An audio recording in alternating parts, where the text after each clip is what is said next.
Selamat siang saudara, Anda masih menyaksikan Breaking News Kompas TV bersama saya Muhammad Syareza. Sidang lanjutan PK Saka Tatal hadirkan ahli saat ini telah selesai digelar, di mana gambar terkini yang Anda saksikan dari Pengadilan Negeri Cirebon, Jawa Barat adalah penandatanganan nota pemberitaan ini dilakukan oleh Jaksa Penuntut Umum. Sebelumnya tadi juga sudah dilakukan oleh tim kuasa hukum dari Saka Tatal, yang dimana hari ini tim kuasa hukum mantan terpidana kasus Vina Cirebon Saka Tatal menghadirkan Muzakir ini sebagai saksi ahli dalam sidang peninjauan kembali atau PK lanjutan.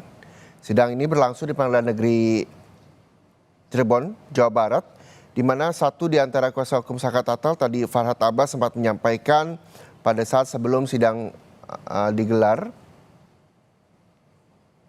sempat menyampaikan bahwa Muzakir ini dihadirkan untuk mengungkap peran saksi yang dulu memberikan keterangan tetapi kemudian dicabut lagi, dan kami akan memberikan kondisi terkini bagaimana statement dari Muzakir, ahli yang dihadirkan oleh pihak Saka Tatal berikut ini. Menjadi tidak bagus, buat apa? Buat terhadap anak yang bersangkutan. Makanya Pak, itu terjadi Pak sekarang.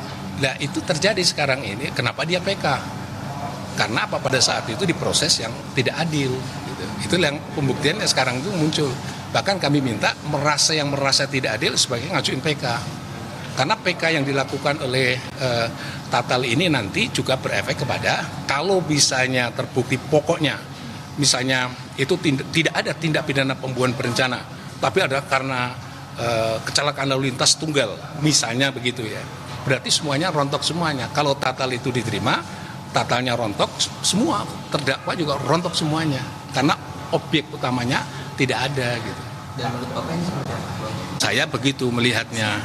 Karena dari awal itu seharusnya kekuatan tuma orang mati itu menjadi alat bukti tidak alat bukti itu kedokteran forensik. Jadi ternyata kalau kedokteran forensik diabaikan, ya repot kita melihatnya.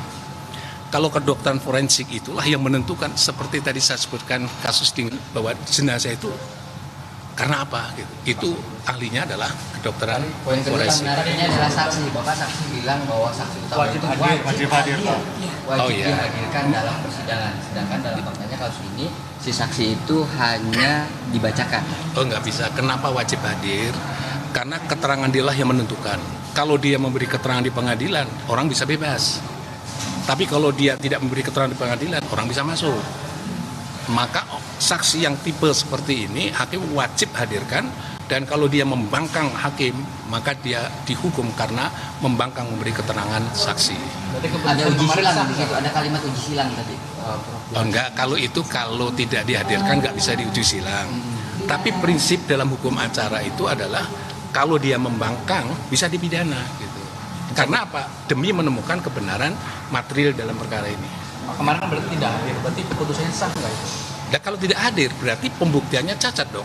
Berarti karena yang utama cacat dulu, karena dicacat dong. Karena pembuktiannya hal yang pokok tidak bisa dibuktikan. Kalau tidak pokok yang dibuktikan berarti putusannya cacat. Ya paling tidak bisa membuktikan bahwa itu tanpa dukungan alat bukti yang utama. Saksi yang utama sama dengan kekuatan keterangan saksi adalah alat bukti primer. Kalau tidak ada alat bukti primer, berarti nggak mungkin bisa membuktikan ada tidak itu. Pak, ada konsekuensi kepada hakim yang mengadakan salah? Ya hakim itu nanti pertanggungjawaban moral lah gitu.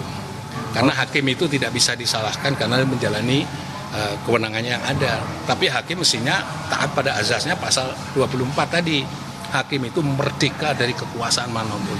Tidak boleh didikte oleh pelapor, juga tidak boleh. Jam berapa?